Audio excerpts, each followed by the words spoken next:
story about. I think the biggest joy in Marvin's life outside his family was sharing stories that he had lived. And boy, there were a bunch. Growing up in Nashville and seeing how it had changed, his life working in the shoe store, the schmucky shops, green fields, the courthouse, and mostly the stories about the Army and World War II.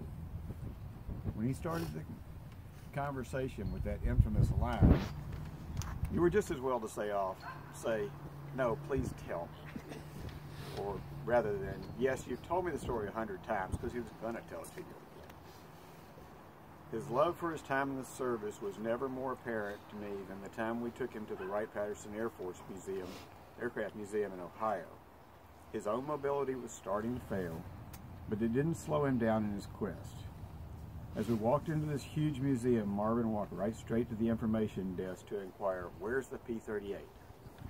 He knew what he wanted to see, and that was all he wanted to see. That was his plane.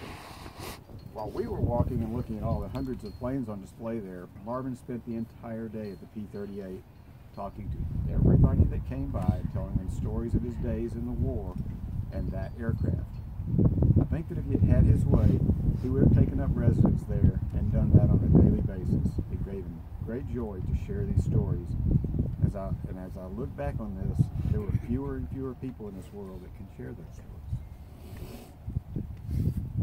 I can go on, but I think we all know the kind of person Marvin was. A rough-cut sort of man, but a teddy bear. He never met a stranger and would never let you down. Marvin was going to miss you, but we'll never forget you. That's great.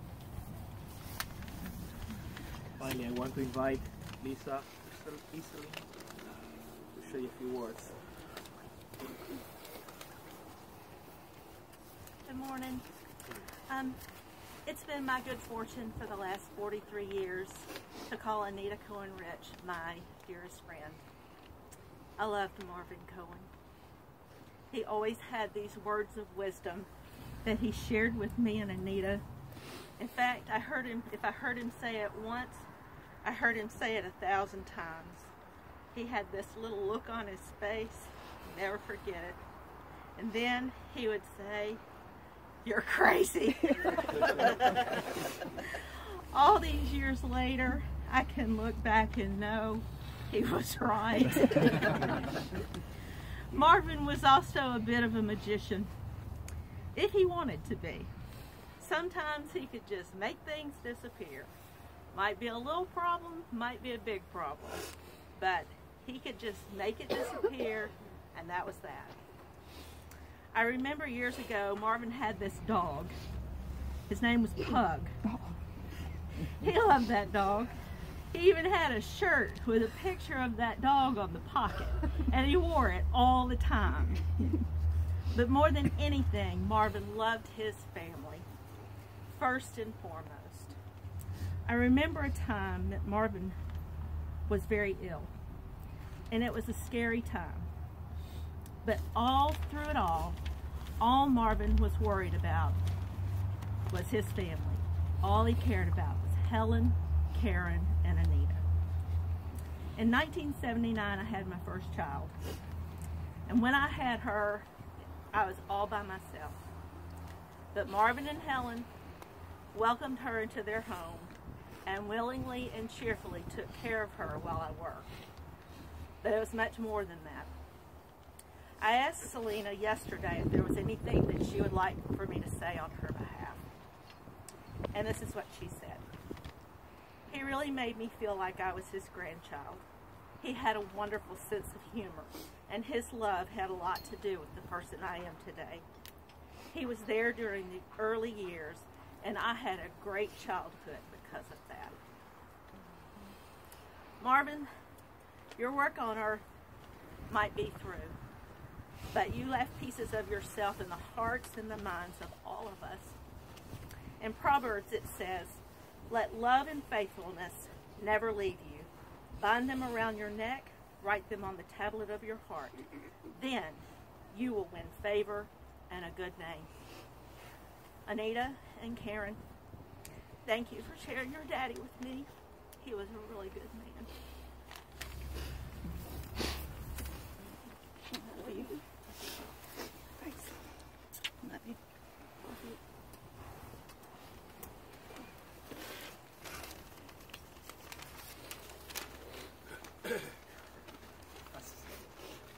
most of you know, we are this week celebrating the Jewish festival of lights. We are celebrating Hanukkah. And as I was sitting down yesterday talking to the family, they kept saying something that, how much he loved his service. And to me, it was very hard not to think about, how do you say service, or many, there are many words in Hebrew, but one of the words for servant, or for one who's, makes his life a life of service, is what we know as shamash. Shamesh. The shamesh is the person who will be running all the errands in a synagogue. But the shamesh is also the light that allows the rest of the lights in the Chanukiah, in the menorah, to bright their light. And I said, what a wonderful metaphor for someone who was so proud to be of service to this country, to fight the good fight, to be there when the world was getting pretty dark,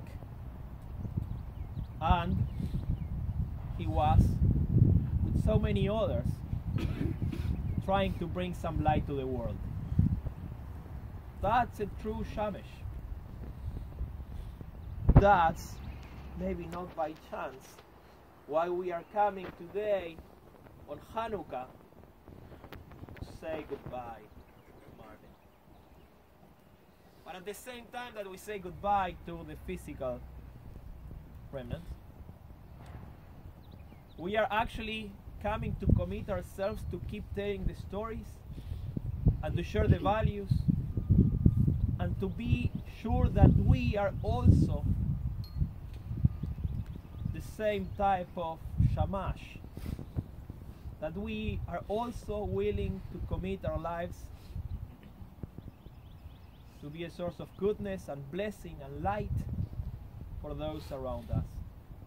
Because if we are able to do so, then we will be able to make sure that, as we say in Hebrew, his memory will be an everlasting blessing.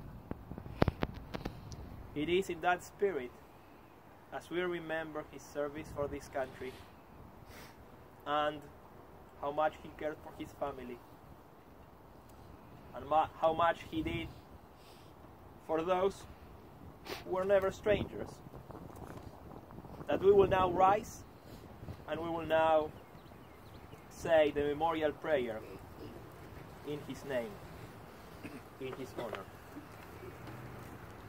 El mal rachamim shochen bamromim ametzeh menucha nechona tachat kanfei השכינה במעלות קדושים וטהורים כזוהר רקיע מזהירים את נשמת מאיר בן הרשל שלח לעולמו וגן עדן תמנוחתו אנא בעל הרחמים אז תראו בסתר כנפיך לעולמים וצרור ויצרור החיים את נשמתו אדוני הוא נחלתו וינוח לשלום על משכבו ונאמר amen.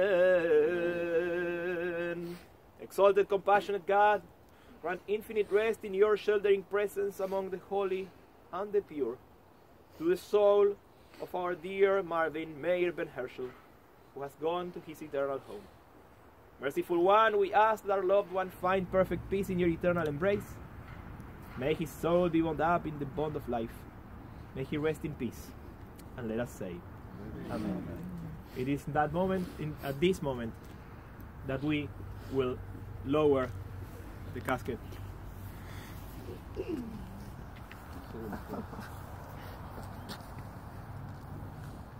And As this happens, let me remind you what we are going to do. According to the Jewish tradition, at this time, when we say, or when we say goodbye, it is our job, it is our duty to engage in the performance in something that in Hebrew we know as chesed shel emet, an act of true loving kindness. And that act requires us to bury our own dear ones.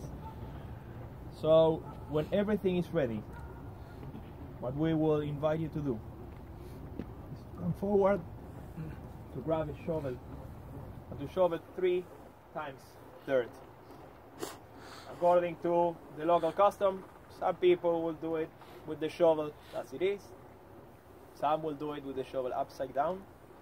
And so we will ask you to do those 3 and then to leave the shovel to a side so someone else can pick it up from there. Once the grave is covered, the mourners will be able to recite the mourner's Kaddish.